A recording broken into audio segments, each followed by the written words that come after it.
Hello guys, welcome back to this channel. In today's tutorial, I'm going to show you how you can create book cover in Canva.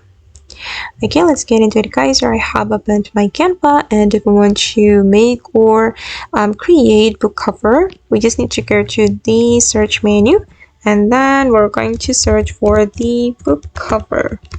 Okay, and after that there will be a lot of templates we can use. We can use the free template in Canva.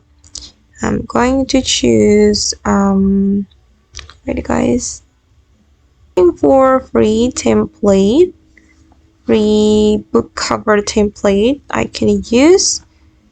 I'm just going to choose this one.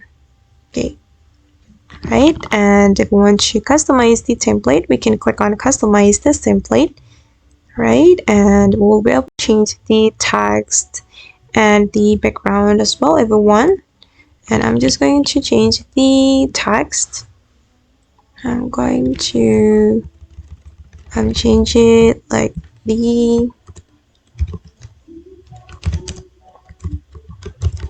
okay, just like so. And I'm going to change this one as well. Alright, now it's done, and that's how we can create book cover using Canva. I hope this tutorial will be useful for you. Thank you so much for watching, and see you in the next video.